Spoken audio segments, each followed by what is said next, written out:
And finally, the last point that you should think about when you leave the interview is, am I going to feel the same way as a week from today as I feel now? So why a week? Because sometimes you're elated. After interview, everyone tells you, you're the best. You're so great. Wow, you're the one. You're the chosen one that's been promised to this company in the great prophecies. So suddenly, you're like, I'm the great one. I'm Neo in Matrix, or Okay. And then you feel good about it. Yes. And then you feel high, but then again, in a week's time, are you still going to feel that high? Because so sometimes, okay. So there was this case where one of my clients, he was offered a role almost immediately on the spot after the interview. Right. Yeah, and it was feeling high and everything, and he signed on, and then he realized why they were so eager to get him on board, because 3 other people walked out on the job barely a few months away. It's one of those revolving doors. Yeah. Yeah. So you might be feeling high, but will you be feeling the same high a week from now? And if it's just a bit of a reality check. So the it's not about the week or the day, or it's about making sure you're rational rather than emotional. True. So decisions about your career should never be taken when you're emotional. It's always wise to, I don't know, the word is mercenary.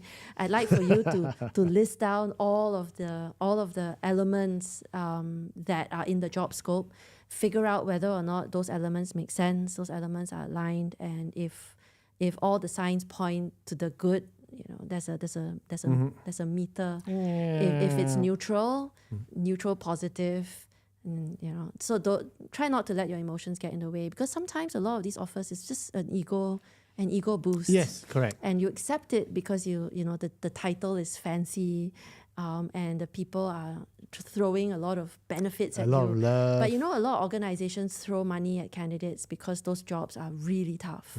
Yeah. And also be careful what you wish for. Be careful what you wish for. That's what I was thinking as well. So you're right. Don't base your emotions. Don't let your emotions run wild, and you make a decision based on it. Because I've seen cases where it's basically a bad decision, and not only do you get love or flattery from the HR manager or whoever it is, be extra careful of what the headhunter is telling you. Because headhunter's idea, the headhunter is not your friend, by the way. Okay? And they never tell you the whole truth. Okay, that's not fair. I mean, it's not necessarily in their interest to tell you the whole unvarnished truth. Yes. Yeah. And a lot of times they will tell you things that make you feel happy and feel appreciated, so that you would sign on the offer, because at the end of the day, they only get paid, not only, but they do get paid when you sign up. Yeah. Okay, so you got to be mindful whether or not they're telling you everything is they're just whispering sweet nothings in your ear so that you sign, you can collect the money. And so, I mean, you would make a career decision or a decision to accept or decline a job offer based on circumstances as well. I mean, if you are currently unemployed and looking for work, sometimes you take the job because you have to. Yeah. If you're gainfully employed and you're very happy where you are, then of course the decision to join another organization has to be taken at with more thought, because the risk is also greater. Absolutely. So if you need someone to objectively bounce off some ideas to discuss and talk it through, reach out to us, info@careeragility.org. Yes. So in conclusion, as we're talking about today, the interview process can be quite stressful. It can be quite exhilarating. It can also be long. It could be a whole myriad of emotions you can have. You might be extremely tired after the interview, and you might not be feeling so great about it. Don't make decisions based on that emotion alone. Go out, find more data, find more information. Who can you find information from? The recruiters are great.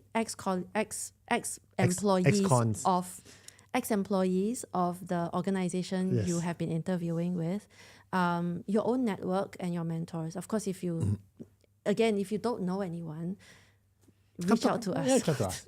You'll be surprised because being in the industry for so long, we actually hear stories about different organizations, different roles. We might have some backstory or origin story of the role, so you might be surprised how well informed we are. So just reach out to us. We can provide you some background for some of the roles. Adrian is very optimistic. I mean, he does know a lot of people who know a lot of things.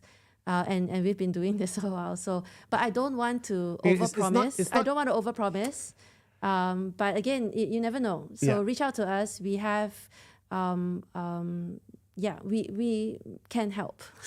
And we will help. So once again, info@careeragility.org.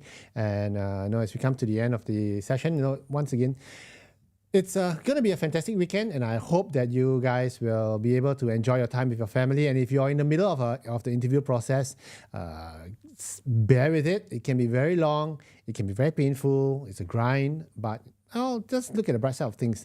At least you're in the interview process. Yeah, achieving an interview is an achievement because you've converted your initial conversation into something serious, and that's good. But interviewing is no fun. It's like a beauty parade, and you feel like you feel very vulnerable because they kind of peel all the layers away and asking you all sorts of intrusive questions. I think you should just have fun with it. Just have fun with it.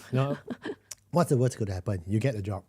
So Yeah, that's the worst. anyway, have a great weekend ahead, and stay